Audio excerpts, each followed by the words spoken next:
या बातमीचे प्रायोजक आहेत अरमान अत्तर अँड परफ्यूम, मक्का मस्जिद समोर, ताज कॉम्प्लेक्स, विजापूर वेस्ट, सोलापूर। कालच शिवसेनेच्या तयारी बघण्याकरता महाराष्ट्र राज्याचे शिवसेनेचे सचिव संजयजी मोरे साहेब सोलापूर दौऱ्यावर आले होते। तुम्ही बघितलं असेल, त्यांनी काल आमच्या सर्व पदाधिकाऱ्यांची, जे जिल्हा प्रमुख आहेत, शहर प्रमुख आहेत, शिवसेनेचे ज्येष्ठ पदाधिकारी आहेत, यांची एकत्रित बैठक घेतली आणि काल त्यांनी आम्हाला आदेशित केलं की आपल्याला सोलापूर महानगरपालिकेमध्ये प्रचंड मोठ्या ताकदीनं लढाई करायची आहे। त्या पद्धतीनं त्यांनी जे नियोजन आखून दिलेलं आहे त्या पद्धतीनं शिवसेना तयारीला लागलेला आहे। येणारी महापालिका प्रचंड ताकदीनं आदरणीय एकनाथजी शिंदे साहेब, श्रीकांतदादा शिंदे यांच्या नेतृत्वामध्ये आम्ही सोलापूर महानगरपालिकेला सामोरे जाणार आहोत। राज्यामध्ये महायुती करण्यासंदर्भात मोठ्या प्रमाणावर चर्चेला आता जोरदार सुरुवात झालेली आहे। सोलापूरमध्ये सुद्धा महायुती झाली तर आपण किती तिकिटाची मागणी करतोय? सोलापूर महानगरपालिकेच्या इलेक्शन संदर्भामध्ये सर्वच शिवसैनिकांची अशी इच्छा आहे की सोलापूर महानगरपालिकेत भारतीय जनता पार्टी, राष्ट्रवादी काँग्रेस अशी महायुती झाली पाहिजे।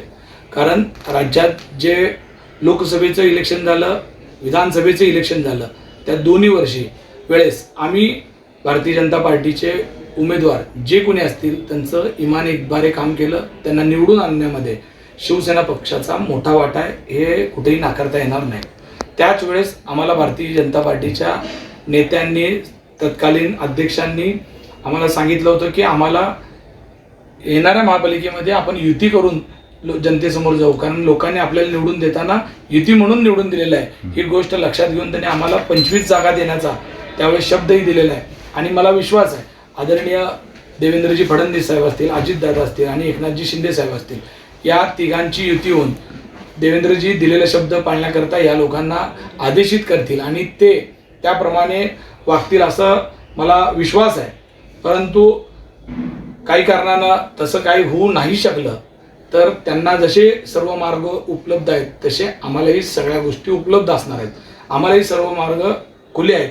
मग त्यावेळेस आपल्या युतीचं नुकसान होणे ह्या गांभीर्यानं आम्ही आज विचार करतो की आज हे इलेक्शन कार्यकर्त्यांचं इलेक्शन आहे, नेत्यांचं इलेक्शन झालंय, पण आज नेत्यांच्या हट्टाखाली कार्यकर्त्यांचं नुकसान होणं हे योग्य नाही। त्याच्यामुळे आम्ही युतीसाठी प्रचंड आग्रही आहोत आणि आमच्या पक्षाचे सर्व पदाधिकारी त्या गोष्टीसाठी आग्रही आहेत। भाजपमधले सुद्धा बरीचशी मंडळी महायुतीसाठी आग्रही असताना ही युती होऊ नये म्हणून, महायुती होऊ नये म्हणून कुणी खोडा घालण्याचा प्रयत्न करतोय आणि त्याच्यासाठी आपण काय सांगाल?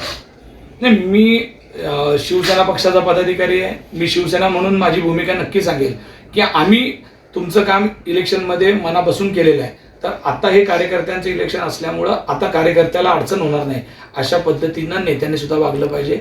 त्या तिन्ही पक्षाच्या नेत्यांची तेवढी जबाबदारी आहे की आपण आपल्या हट्टाखातीर आपल्या कार्यकर्त्याचं नुकसान होणार नाही। आपला जो भारतीय जनता पार्टीचा कार्यकर्ता आहे, शिवसैनिक आहे किंवा राष्ट्रवादी काँग्रेसचा जो अजितदादा गटाचा कार्यकर्ता आहे, या तिघाला सुद्धा आपल्याला समाविष्ट करून येताना घेऊन काम करावं लागणार आहे।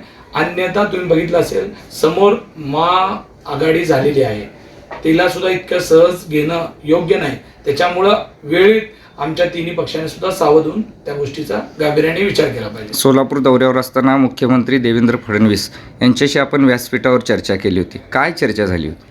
आदरणीय देवेंद्रजींना मी हेच गोष्ट लक्षात आणून दिलं होतं की भारतीय जनता पार्टीचे शहरातील, जिल्ह्यातील जे नेते आहेत ते आम्हाला कोणत्याही गोष्टीत समाविष्ट करून घेत नाहीत आणि त्यांना अशा पद्धतीनं आम्ही आमची व्यथा सांगितल्यानंतर त्यांनी सर्वांसमोरच सर्वांना सांगितलं होतं की शिवसेना ही आपल्या सत्तेतला मुख्य भाग आहे। देवेंद्रजींना ही गोष्ट लक्षात आहे की राज्यात जे सरकार आलंय त्याच्यामध्ये शिवसेनेचा किती मोठा वाटा आहे, हे त्यांना तर लक्षात आहेच, पण राज्यातल्या जनतेला सुद्धा हे लक्षात आहे। कारण 2.5 वर्षाखाली आदरणीय शिंदे साहेबांनी जो उठाव केला त्या उठावामुळे हे राज्यातलं सरकार आलं। लाडक्या बहिणीची योजना करण्याचे खऱ्या अर्थानं जनक कोण आहेत, तर हे राजकारणातल्या लोकांना तर माहीतच आहे, पण त्या लाडक्या बहिणींना सुद्धा पक्क माहीत आहे की ही योजना खऱ्या अर्थानं एकनाथजी शिंदे साहेब दाढीवाल्यांनी मिळवून दिलेली आहे। त्याच्यामुळं ही गोष्ट माहीत असणाऱ्या नेत्यांनी हे गोष्टी करत नाहीत, पण काही लोकांना स्वयंघोषित नेते स्वतःला आता खूप मोठा नेता समजून मोठे निर्णय घेऊन बारक्यांचा गलचिपी करण्याचा प्रयत्न करत आहेत। मी त्यांना एवढीच विनंती करतो की तुमच्या वेळेस कार्यकर्त्यांनी काम केलंय, आता तुम्ही कार्यकर्त्यांसाठी काहीतरी केलं पाहिजे, ही भावना ठेवली पाहिजे। कुणाला गिफ्ट द्यायचं असेल तर मग चला ना अरमान अत्तर अँड परफ्यूम मध्ये। सर्व प्रकारचे ब्रँडेड अत्तर परफ्यूम एकाच ठिकाणी मिळण्याचे सोलापुरातील प्रसिद्ध ठिकाण अरमान अत्तर अँड परफ्यूम.